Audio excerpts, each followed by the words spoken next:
Bonjour à tous, c'est Sébastien. Bienvenue sur ce nouvel épisode de ce podcast. J'espère que vous allez bien. J'espère que vous avez passé une excellente semaine. On se retrouve, vous le savez, chaque semaine le vendredi où je vous livre un épisode où je vous parle d'argent, je vous parle d'entrepreneuriat, je vous parle aussi de location courte durée, d'investissement locatif, bien évidemment, puisque moi, c'est vrai que j'ai une casquette spécialiste en location courte durée, mais j'ai aussi une casquette entrepreneur depuis quand même maintenant pratiquement 25 ans que j'entreprends et des problèmes d'argent, j'en ai eu, j'en vois régulièrement et aujourd'hui justement, on va parler d'argent et on va surtout parler d'argent dans les relations humaines, les relations professionnelles, mais également les relations personnelles avec son conjoint, sa conjointe, avec ses enfants, avec sa famille.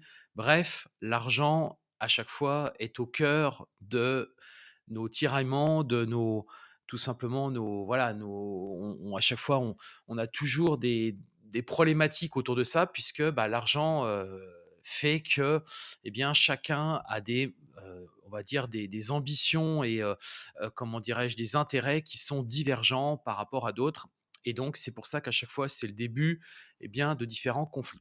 Alors avant de démarrer ça, je voudrais déjà revenir un petit peu sur l'actualité. Vous le savez, toutes les semaines dans ce podcast, je fais toujours un petit point sur la semaine. Donc là, je reviens de mon séminaire de Marseille, je vous en ai parlé, vendredi dernier. Donc un excellent séminaire qui a eu lieu samedi dernier. On était très nombreux, beaucoup de valeurs, des intervenants, les personnes étaient remontées à bloc et ils sont tous repartis avec un plan de route et une envie de tout déchirer, une envie de réussir parce que justement, c'est dans ces moments-là des gros boosts d'énergie. Je vois certaines personnes qui sont arrivées au début de séminaire qui m'ont dit: «Tu sais, je suis un peu dans un mode un peu bad en ce moment, un peu down».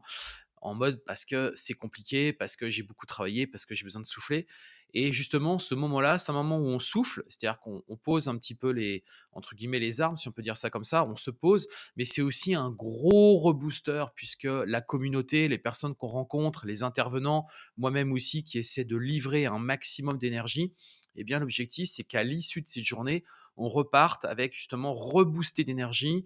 On a aussi pu, voilà, passer du bon temps ensemble puisqu'on est sortis, on n'a pas fait que du séminaire, on a aussi été, dîner, déjeuner pour le lendemain.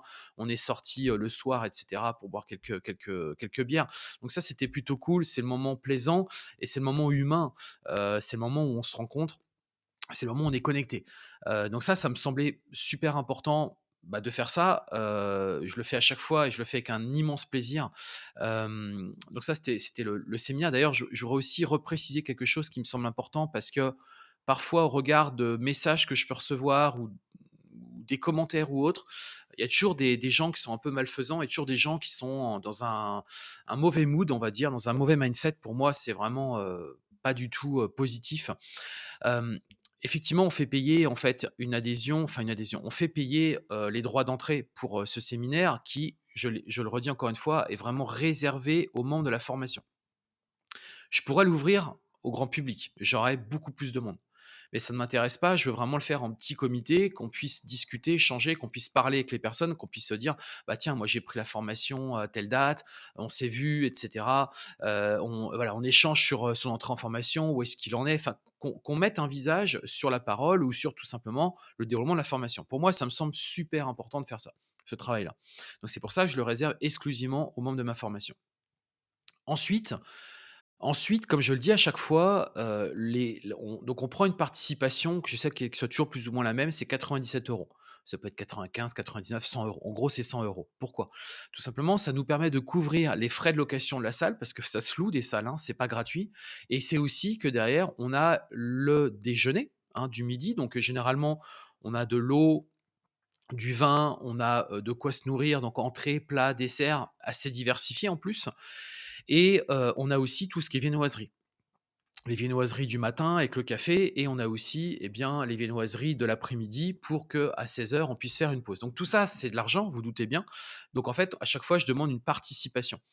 Alors, c'est pour ça que ça me semblait important de bien repréciser, moi, dans ces séminaires, je ne gagne à rien du tout. Au contraire, je perds même de l'argent puisque, c'est du temps que je prends, c'est, aussi un déplacement pour moi et à chacun de mes séminaires, je suis toujours plus ou moins en train de remettre au pot parce qu'il y a tout un tas de dépenses externes qui viennent se rajouter et c'est que, pour moi, c'est symbolique, faire payer moins de 100 € au-dessus, c'est symbolique pour moi. Donc même si j'en ai pour plus cher, je rajoute systématiquement au bout. Mais par contre, c'est vrai que je demande une participation, ce n'est pas gratuit, vous doutez bien. Sinon, bah, pour moi, ça va être juste pas possible quoi, financièrement. Donc ça, je voulais vraiment le repréciser. Donc je gagne rien, au contraire, je perds même de l'argent, mais ça me fait plaisir de le faire. Donc je le dis pas en mode je me plains, mais je veux le repréciser parce que certaines personnes, j'ai pu lire parfois des messages, ouais, encore une façon de non, non, attends, 87 €, je gagne rien du tout. C'est juste pour couvrir les frais, de location. D'ailleurs, si je gagnais de l'argent, tu te doutes bien que j'aurais, ouvert ça à 200-300 personnes, histoire de faire de l'argent un maximum. C'était pas du tout dans cette logique-là, pas du tout. Et je pense que ceux qui me connaissent vraiment, qui ont appris vraiment à me connaître, je pense que vous savez qui je suis et je pense que vous savez que je suis pas du tout dans ce délire-là. Je fais du business, je fais ça pour aussi gagner de l'argent, mais je le fais surtout parce que j'aime ce que je fais et parce que je suis passionné par l'activité que je fais aujourd'hui. Donc c'est pour ça que je suis aussi impliqué, hein, il n'y a pas une notion derrière uniquement financière. Bien évidemment que l'objectif, c'est pas non plus que je travaille gratuitement. Je pense qu'on est tous fait pareil, on est tous là pour, gagner de l'argent, mais vous voyez, là, on a, je trouve, un bon tremplin déjà, je trouve, pour rentrer dans ce fameux sujet de la relation entre l'argent et les relations. Hein, donc forcément, moi qui est une personne qui m'affiche sur les différents réseaux sociaux, bah, vous avez tout de suite un lot de critiques, un lot de personnes qui vont pas forcément être d'accord avec vous, ou qui vont voir tout de suite le côté, bah, il fait ça pour gagner de l'argent. J'ai envie de dire, vous aussi, à moins que vous me disiez que vous, êtes dans une association, loi 1901 et que, par exemple, vous travaillez ou vous êtes dans les Restos du Cœur, là, respect total, hein, je vous le dis, respect total. D'ailleurs, c'est partie des missions que j'aimerais faire dans ma vie. J'aimerais pouvoir, un jour, pouvoir m'engager là-dedans pour vraiment démontrer que je suis aussi dans le partage, mais aussi, au grand public, quoi. Enfin, pour tout le monde, quoi, et c'est pas que autour de l'argent. Mais moi aussi, j'ai aussi ma vie, j'ai aussi ma famille, j'ai aussi mes enfants, j'ai aussi des objectifs à atteindre personnellement. J'ai connu une période très difficile de ma vie, donc je suis aussi quelque part dans une phase de reconstruction. Quand vous perdez tout, je vous le dis, à 40 ans, heu je vous le dis derrière, il y a j'ai pas le droit à l'erreur, quoi. On a le droit à une erreur à une fois, peut-être 2, mais encore, mais une fois déjà, c'est très bien. Donc oui, effectivement, je suis dans une phase de reconstruction, une phase de consolidation, ce que je suis en train de mettre en place, et une fois que j'estimerai que moi, je me sens bien consolidé, que je OK, là, je pourrais me dire: «Ah maintenant, tu sais quoi? Je vais me mettre dans une, peut-être que je vais, conseiller des personnes, mais de manière complètement, gratuite». J'aime pas trop non plus parce que à moins d'être dans une association et là, il y a pas de souci. Mais quand vous avez des personnes qui sont en train de créer une entreprise, qui vont donc gagner de l'argent, il est hors de question que je donne mon temps gratuitement. Parce qu'eux vont gagner de l'argent quelque part sur toi. Donc vous comprenez aussi cette relation par rapport à l'argent, pour moi, me semble importante. À partir du moment où la personne derrière, c'est parce qu'elle est en train de construire un business, elle va gagner de l'argent, ça me semble logique que je sois rémunéré pour ça.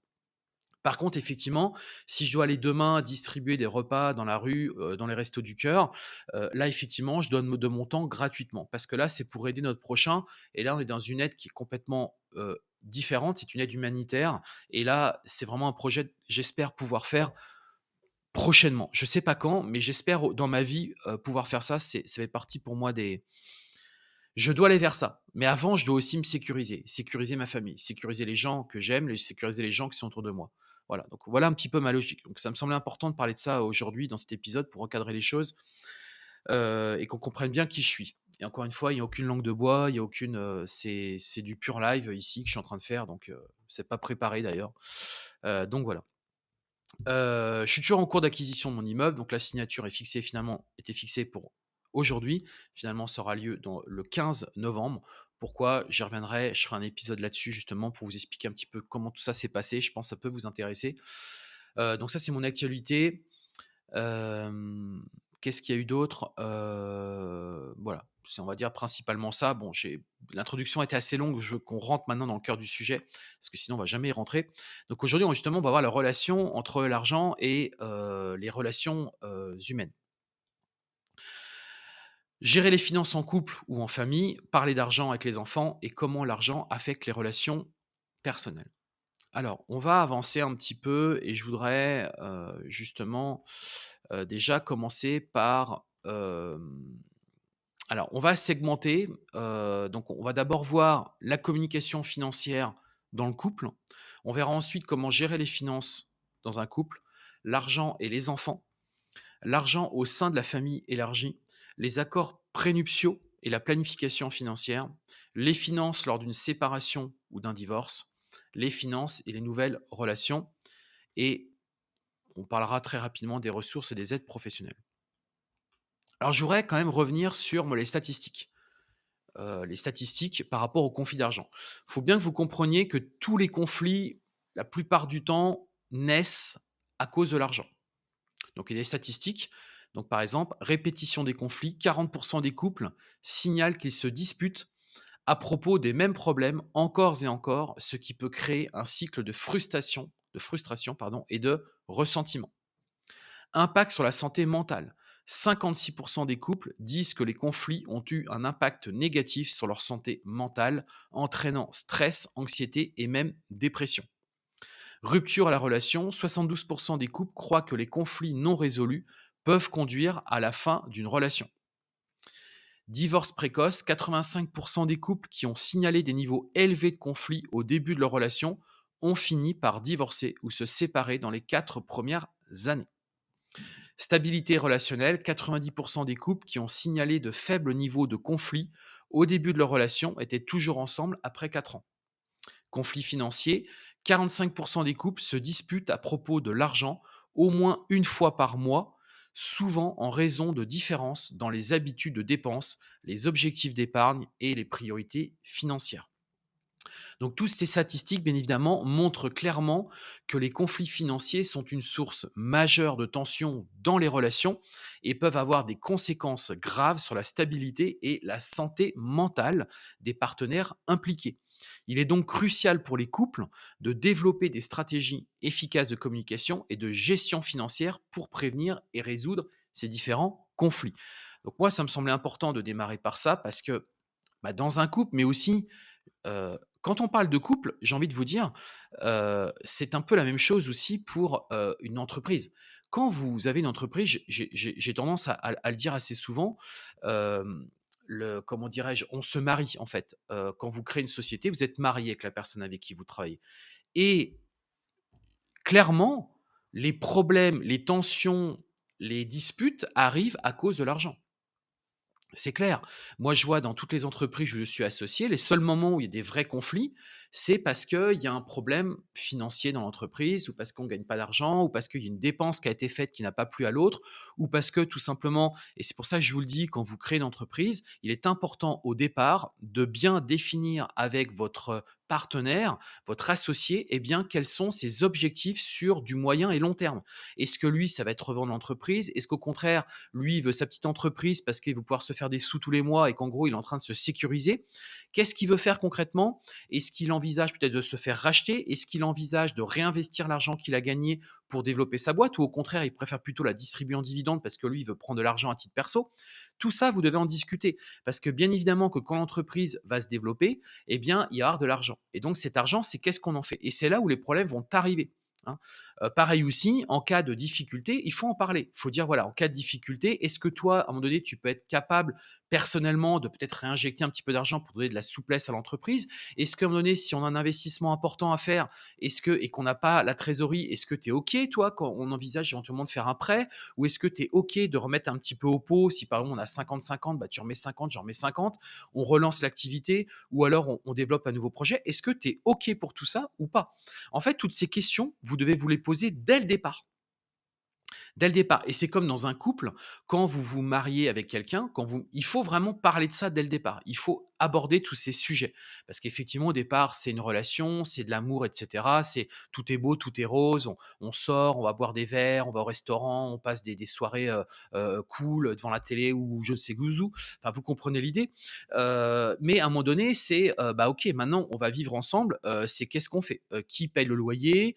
Combien tu gagnes, combien je gagne, est-ce qu'on fait un compte commun, est-ce qu'on fait des comptes séparés, est-ce que tu as des enfants d'un précédent mariage ou pas, est-ce que par rapport à ce précédent mariage, est-ce qu'il y a eu des dettes, si oui, tu en es où aujourd'hui, est-ce que tu as des dettes justement personnelles, toi tu n'en as pas, quelles sont tes habitudes, est-ce que toi tu aimes plutôt voyager, est-ce qu'au contraire toi tu aimes plutôt préserver ton argent, est-ce que par exemple, bah, moi j'aime beaucoup faire du shopping, j'aime beaucoup acheter des choses, bah, est-ce que toi ça te va ça? En fait, c'est des questions, c'est con, hein, mais c'est des questions qu'il faut vraiment se poser, quoi. Parce qu'après, ça va amener sur des problèmes. Vous comprenez? Si au départ tout ça est clair dans votre tête, ça vous donne quand même une belle visibilité, je trouve, sur ce qui va se passer, quoi. Parce que vous voyez très bien dans quel état d'esprit est votre partenaire. Et c'est la même chose quand je dis partenaire, c'est aussi partenaire donc dans le côté humain, hein, partenaire relation amoureuse, mais c'est aussi partenaire sur une relation, vraiment purement professionnelle. Donc justement, on commence par ce premier segment, c'est la communication financière dans le couple. Donc il faut avoir vraiment une transparence financière et discuter justement des éventuelles conséquences, hein, d'une manque de transparence. Dire à votre partenaire ou à votre futur associé, dire écoute, si tu n'es pas transparent dès maintenant, moi je vois par exemple sur une association, j'ai quelqu'un qui avait des problèmes d'argent. Donc il y avait clairement, c'est un vrai sujet pour lui, que son salaire tombe bien, parce qu'il a aussi des problèmes aujourd'hui personnels. Donc ça, c'est important de le comprendre pour que vous sachiez avec qui vous associez, quoi. Comme la perte de confiance et les conflits. Hein, ça, vous devez, parce que vous comprenez bien que les problèmes d'argent, ça peut entraîner effectivement une perte de confiance et ça va amener in fine à des conflits. Et les conflits, s'ils démarrent très tôt dès le départ, j'ai envie de vous dire, c'est que malheureusement, ça va avoir du mal à persister dans le temps, clairement, hein. À moins que tout soit résolu au départ, mais franchement, on l'a vu par rapport aux statistiques, ça a des vraies conséquences et vous franchirez pas le cap des 4 ans. Ensuite, on va, éventuellement, vous pouvez très bien, faire des jeux de rôle, entre vous, ou des scénarios pour pratiquer la conversation sur l'argent. C'est-à-dire, vous pouvez très bien dire: «Bah, écoute, tu sais quoi? Aujourd'hui, on va passer une journée, on va parler argent et on va prévoir des scénarios». Scénario 1, l'entreprise dépose le bilan. Scénario 2, on a des difficultés pour payer les salariés, et cetera. Vous élaborez tous les différents scénarios. Scénario 3, on n'arrive pas à rentrer suffisamment d'appartements, pas assez de clients, qu'est-ce qu'on fait? En fait, prévoir tous les scénarios et voir justement quelle décision prend votre. Vous pouvez limite poser les questions, chacun répond de son côté et on les met en commun. Ça peut être aussi pareil pour une relation amoureuse, peut-être plus en forme d'amusement. Essayer, dire: «Bah, toi, tu es plutôt shopping ou non, moi» et en fait, faut être vraiment transparent là-dessus, il faut pouvoir en discuter comme ça, du coup, vous construisez la relation, mais sur le coup, pour du long terme. Objectif commun. Expliquer comment négocier des objectifs qui peuvent sembler contradictoires au premier abord, puisque effectivement, heu, au premier abord, on n'est pas tous faits pareil et donc on n'a pas les mêmes objectifs, bien évidemment. Mais peut-être que certaines personnes, de toute façon les 2 même, hein, ou les 3 ou les 4, peu importe, si c'est une relation professionnelle, eh bien, il va falloir effectivement que chacun fasse des petits compromis. Peut-être que certains avaient des idées diverses, c'est dire: «OK, effectivement, moi là-dessus, je peux accepter que, c'est OK, que, ça correspond pas à l'intérêt du groupe, donc effectivement, là-dessus, il y a pas de sujet». Mais il faut l'envisager, hein. Donc ça, on peut aussi le mesurer, chaque année, faire un point justement sur, se dire alors dans une relation amoureuse, ça va être compliqué de faire des points, on n'est pas dans un cadre professionnel, on est bien d'accord. Mais dans un cadre professionnel, vous pouvez faire des points. En fin d'année, justement, quand on fait le bilan de l'entreprise, c'est aussi faire un bilan de la relation qu'on a avec les partenaires. Dire: «Est-ce que toi ça te va, ce qu'on a mis en place? Est-ce que tu es OK? Ou est-ce qu'au contraire tu verrais des améliorations? Est-ce que toi, à titre personnel, ça te va qu'on se distribue pas de dividendes? Est-ce que ton salaire te correspond? Est-ce que c'est OK là-dessus?» En fait, arriver à bien être, transparent justement sur le côté financier. Segment numéro 2, on arrive justement sur la gestion des finances, alors en couple ou en entreprise. Hem, alors, si on prend par exemple le couple, il va falloir effectivement qu'il y ait un modèle quand même. Un modèle, un template, on va dire une trame d'un budget, on va dire conjoint aux 2 et éventuellement, pourquoi pas essayer de le personnaliser un petit peu en fonction de chacun. L'idée, c'est de discuter, toujours en discussion, hein, justement, la manière de dépenser, donc les dépenses discrétionnaires, mais aussi les achats personnels dans un budget conjoint. Parce que, bien évidemment, que dans ce budget, il y aura des choses personnelles, mais c'est pareil aussi dans une entreprise. Euh, il faut en discuter. On peut mettre de la personnalisation là-dedans, justement, pour faire en sorte que personne se retrouve lésé. Et ça, c'est super important. Et dans une entreprise que vous avez un partenaire, c'est aussi énormément lié à l'investissement en temps, mais aussi en compétences dans une entreprise. Ça doit être valorisé, le temps et la compétence. Et il doit y avoir des proportions liées à la rémunération. Parce que sinon, le risque, c'est que ça va faire naître une frustration chez votre partenaire et lui donc c'est pour ça que vous devez être transparent. Ça sert à rien de se cacher les choses parce que ça reviendra forcément. Pareil dans une relation de couple, si par exemple vous appréciez pas que votre partenaire dilapide de l'argent bêtement dans, des achats compulsifs, «J'aime acheter le dernier iPhone» et cetera. Si pour vous c'est un vrai problème, il faut absolument en parler. Ou alors que l'autre personne, s'il a décidé de le faire, c'est qu'elle vous en parle. Dire: «Bah, écoute, voilà, moi je kiffe bien l'iPhone 15, j'aimerais bien me l'acheter. Est-ce que c'est OK pour toi?» Et si c'est pas OK, c'est dire: «Bah, écoute, pourquoi pas? Mais est-ce qu'on peut pas le construire dans une, peut-être dans un objectif à atteindre, peut-être financièrement par rapport au couple, tu vois? On avait prévu de faire» en fait, en discuter tout simplement. Ne pas dire: «Bah, non, pas possible», mais essayer de dire: «Écoute, on peut peut-être optimiser ça». Parce que le truc, c'est que, dans une relation de couple, il y a déjà, bah, l'histoire d'avant. Peut-être qu'aujourd'hui vous êtes maqué avec, bah, quelqu'un qui a déjà une relation, auparavant, donc ça complexifie encore plus. Mais peut-être que la relation est naissante. Peut-être que vous avez déjà vécu pas mal de temps seul et donc vous avez eu vos petites habitudes.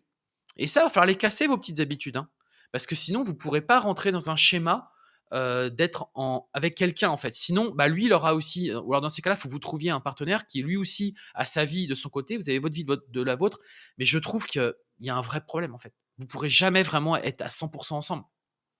Pour moi, être ensemble, c'est un vrai partage. Pareil dans une entreprise, on partage le gâteau. Il est hors de question qu'il y en ait un qui est plus qu'un autre. Ou alors, c'est parce qu'il y a quelque chose en face. Il y a eu un travail, il y a eu un savoir, il y a eu peut-être un réseau de clients qui a été rentré. Et là, effectivement, ça se monétise, c'est normal. Euh, Alors bien évidemment, moi je vais vous inviter à regarder des études. Il y a eu beaucoup d'études. D'ailleurs, j'avais fait un épisode sur ce podcast où j'avais parlé justement de compte conjoint ou compte commun par rapport au couple. Vous regarderez, hein, j'avais fait un épisode là-dessus, donc n'hésitez pas à regarder, puisque j'en avais parlé, j'avais expliqué différentes méthodes que vous pouvez utiliser. Il n'y a pas de méthode miracle, hein, qu'on soit aussi clair, hein. Parce que faut bien que vous compreniez que quand on est en couple, on a effectivement les parties des dépenses communes, mais on a aussi nos dépenses à nous à titre personnel, des choses qu'on veut faire à titre perso pour conserver notre autonomie et c'est normal. L'argent et les enfants. Eh ouais, parce qu'il y a aussi ça. Hem, alors moi je pense que il doit y avoir un travail qui doit être fait avec des activités un petit peu ludiques pour les enfants, pour leur faire comprendre la notion de l'argent. Leur faire comprendre que ça ne tombe pas tout cuit. Il y a aussi un âge, bien évidemment, pour que les enfants comprennent que l'argent ne tombe pas du ciel et qu'à un moment donné, il a été travaillé, mérité et que vous leur en faites profiter, mais qu'à un moment donné aussi, eux, ils vont aller dans cette voie. Donc je pense qu'il y a un travail aussi éducatif à faire auprès de nos enfants, et je pense qu'il faut aussi discuter de l'impact de l'éducation financière précoce sur les comportements financiers à long terme. Parce qu'un enfant, par exemple, qui aura été, on dit tout le temps avec une cuillère en argent, qui est né avec une cuillère en argent, c'est-à-dire qu'en gros tout lui a été donné, en fait, c'est quelqu'un qui n'a pas les pieds sur terre et c'est quelqu'un qui est pas dans la vraie vie. Alors c'est vrai que quand on est parent, quand on a de la facilité financière, on a tendance à déborder de on va dire de générosité auprès de ses enfants, en leur offrant un petit peu ce qu'ils veulent. Mais malheureusement, ce n'est pas la bonne solution. Ils doivent comprendre que ça doit être le fruit d'une récompense, ça doit être le fruit peut-être d'une très bonne note à l'école ou par exemple parce que c'est un événement, c'est leur anniversaire, c'est Noël. Il faut qu'ils soient vraiment dans ce schéma-là. Sinon, ça va être l'automatisme et ils vont se dire: «C'est OK, quoi». Pareil aussi, peut-être leur instaurer, c'est pour ça que moi avec mes enfants, tout de suite, je leur fais comprendre la valeur travail en leur disant: «Bah, tu veux de l'argent? Bah, travaille. Démontre-moi que tu travailles et moi je vais t'aider en face». Bien évidemment, le but c'est que tu galères pas. Mais je vais t'aider, mais travaille. Montre-moi que tu es quelqu'un qui, bah, passe du temps à mettre en place certaines choses. Hem, Bien entendu qu'en fonction de l'âge et en fonction de la situation, bah, ça aura effectivement bah, ça aura effectivement des conséquences. Hem Et il faut bien que vous compreniez que vos enfants ne sont que votre reflet. C'est-à-dire que c'est vous qui, en fonction de votre comportement par rapport à l'argent, va influencer la gestion financière de vos enfants. C'est très clair. Donc si vous voulez que vos enfants aient une forme de gestion particulière, mais je pense de toute façon que vous allez être inspiré par votre propre gestion personnelle, il va falloir que vous leur expliquiez bien, à un moment donné, comment vous, vous gérez et comment vous voulez qu'eux gèrent l'argent. Hein, les chiens ne font pas des chats. Donc c'est très clair, hein, donc c'est vraiment lié à vous et pourquoi pas, s'amuser à créer un petit guide pour impliquer justement les enfants dans un budget familial avec des responsabilités adaptées à leur âge. Vous pouvez très bien, justement, moi, quand ils sont arrivés à l'âge de 16-17 ans, bah, c'est là où ils ont commencé aussi à faire des études en alternance, pour qu'ils comprennent que la vie, c'est aussi travailler. Pourquoi? Parce que moi, je voyais bien que c'est dans un schéma, où en gros, bah, en fait, l'argent, pouvait l'avoir facilement, c'était hors de question que moi je passe mon temps à donner des billets. C'est pas possible. Je peux en donner, il y a pas de problème. Quand on sort, je suis très généreux, mais à charge à eux de comprendre que ça vient pas tout seul, quoi. Ça, c'est super important. Moi, c'est comme ça que mes parents m'ont éduqué et je pense que c'est une bonne éducation. Alors on arrive ensuite aux familles élargies. Et ouais, parce que, bah, forcément, hem il y a des familles qui sont élargies, des familles recomposées et bah, effectivement, il peut y avoir une certaine gestion qu'il y a eu à une époque et il y aura une gestion qui sera pour une autre personne autrement. Donc il peut aussi y avoir des différences culturelles, heu, en fonction des pays aussi. Moi, vous le savez, je suis marié avec une étrangère, la relation par rapport à l'argent n'a rien à voir. Rien à voir. Et donc ça crée des conflits. Ça crée des conflits avec la relation avec mes enfants, ça crée des conflits avec moi-même, ça en crée toujours. Ça s'estompe parce que je suis quelqu'un qui est très dans la communication et qui essaie vraiment de prendre tout en considération et de mettre tout ça, à faire comprendre, à passer des messages, à discuter avec mes enfants, dire: «Oui, mais tu comprends, là, c'est un peu différent, il faut aussi s'adapter». Mais c'est compliqué. C'est vrai que c'est compliqué, on sent que l'argent est un vrai problème. Hem, donc l'idée, c'est de proposer des stratégies, hein, pour établir des limites financières avec la famille élargie. Ça va être, offrir un contrat de prêt familial type pour formaliser les accords. Donc ça, c'est quand, par exemple, vous faites des prêts avec votre famille, parce que ça peut arriver que parfois vous avez besoin de recours de votre famille pour vous aider, parce que c'est dans une période difficile. Moi, je vous le dis, j'ai déjà eu recours. Alors, on ne parle pas de grosses sommes, mais je sais que mes parents, à un moment donné, m'ont donné quelques milliers d'euros. Je vous le dis parce que c'était très difficile et qu'il me fallait ces quelques milliers d'euros, hein, que j'ai remboursés très rapidement, mais il a bien fallu le faire. Discuter des alternatives aux prêts d'argent qui peuvent aider la famille sans compromettre les relations.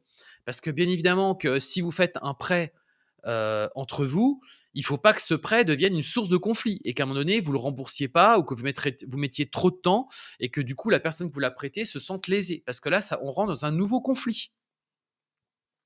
Donc si un jour vous empruntez de l'argent à quelqu'un, dites-lui bien: «Voilà, moi je m'engage, je vais te rembourser tant tous les mois ou alors à partir de la deuxième année, je vais te rembourser tant». Enfin, que tout soit clair et vous faites un contrat moral entre vous et vous vous y tenez. Super important pour que si vous, vous le viviez bien, mais aussi que la personne qui vous prête l'argent se sente pas lésée. Ensuite, on arrive aux accords prénuptiaux. C'est le segment numéro 5. Alors là, les accords prénuptiaux, c'est tout ce qui concerne comment dirais-je? Ce qu'on a les accords prénuptiaux, ce sont les contrats, on va dire, de droit privé, hein, entre 2 époux dans lequel ils fixent des règles individuelles pour le mariage, mais surtout en cas de divorce éventuel qui s'écartent des règles légales.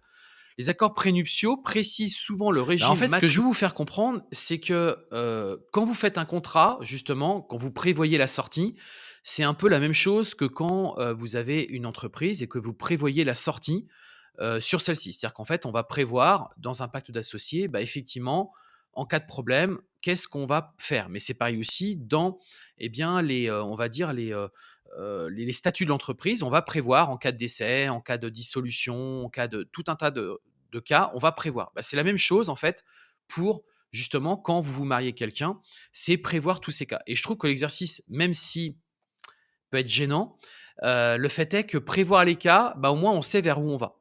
Et ça met les choses claires et nettes dès le départ. Donc ça, pensez-y. C'est à mon sens important. Il faut l'aborder avec beaucoup de finesse, bien évidemment, parce que là, on parle de la finalité d'une séparation ou d'un divorce, si ça devait arriver. Mais en même temps, c'est aussi une façon de bien, prévoir le futur et surtout de se protéger. Vous, comme votre conjoint, de vous protéger en cas de problème. Bah, justement, les solutions ont déjà été vues en amont. Donc il y aura pas de sujet, en fait. Il y aura pas de dispute par rapport à ça. Parce que sinon, malheureusement, ça va entraîner de fortes disputes et là, pour le coup, la relation est définitivement cassée entre votre partenaire ou si vous avez des associés, c'est mort, c'est clairement terminé. Segment numéro 7 et on va terminer, là-dessus, c'est les finances et les nouvelles relations. Donc vous allez discuter des défis spécifiques des familles recomposées en matière de finances. Proposer des stratégies pour fusionner les finances tout en respectant l'indépendance financière. Expliquer comment aborder la question des dettes préexistantes avec un nouveau partenaire et éventuellement proposer des plans de gestion de dette pour les couples. Bah oui, parce que quand parfois de nouveaux couples se recréent, il y a une histoire auparavant. Et il est très fréquent que dans l'histoire auparavant, il y ait des dettes. Ou il y a par exemple, ce qu'on a, c'est, vous savez, tout simplement la pension alimentaire. Ça, c'est une forme de dette. Donc ça, faut l'intégrer. Il faut bien que le partenaire comprenne, le nouveau, que, il y aura une dette qui va peser, en fait, sur la famille et qu'il va bien falloir payer. Donc, comment lui se positionne par rapport à ça? Est-ce que c'est OK pour lui? Est-ce que c'est pas OK? Mais vous devez être super transparent par rapport à ça, mais il faut quand même rester, concentré sur la priorité est votre nouveau couple. Les dépenses vont prioritairement au couple, à votre nouveau couple que vous venez de reconstituer. Il est hors de question que le nouveau couple se reconstruise dans l'ancien. Ce que je veux dire par là, c'est que certes, il y a des charges liées au précédent, des histoires, qu'on va intégrer, mais la priorité, c'est d'abord le nouveau. Et ensuite, on les intègre dedans. C'est pas l'inverse. C'est pas on commence à voir avec ce qui s'est passé là pour construire le nouveau couple. Hors de question. Parce que ça, c'est pas bon pour qu'il y ait une bonne relation avec votre nouveau partenaire. On a la même chose aussi dans la création d'entreprise, puisque peut-être que votre nouvel associé a lui aussi des histoires personnelles, peut-être des problèmes d'argent, et que donc lui va demander dès le départ à avoir une rémunération. Pourquoi pas? Pourquoi pas, bien évidemment, même si l'entreprise est naissante. Mais c'est d'abord, on construit le schéma de l'entreprise et on voit ensuite comment intégrer les problèmes de chacun dans cette même entreprise. Mais c'est pas l'inverse. Donc ça, c'est important. Il faut mettre en place des plans, des stratégies, bien évidemment, pour, on va dire, fusionner tout ça, pour faire on va dire, une vision globale des finances de votre nouveau projet commun. Voilà, les amis, j'espère que cet épisode vous a plu. Il a été assez long, mais ça me semblait important de bien, voir ensemble tous ces différents aspects justement. Moi, j'étais vraiment, content de le réaliser. N'hésitez pas à me laisser un petit avis sur Apple Podcast et une notation avec des étoiles sur Spotify. Vraiment, je vous invite à le faire si ça vous a plu, parce que ça me permet, d'être motivé à continuer à livrer toujours plus de contenu sur ce podcast. Les amis, je vais vous souhaiter un excellent vendredi, je vais vous souhaiter un excellent week-end et on se retrouve la semaine prochaine pour un prochain épisode. Sur ce, portez-vous bien, excellente journée. Comme vous le savez, vouloir changer de vie, c'est bien, mais le faire, c'est encore mieux. À très bientôt. Ciao.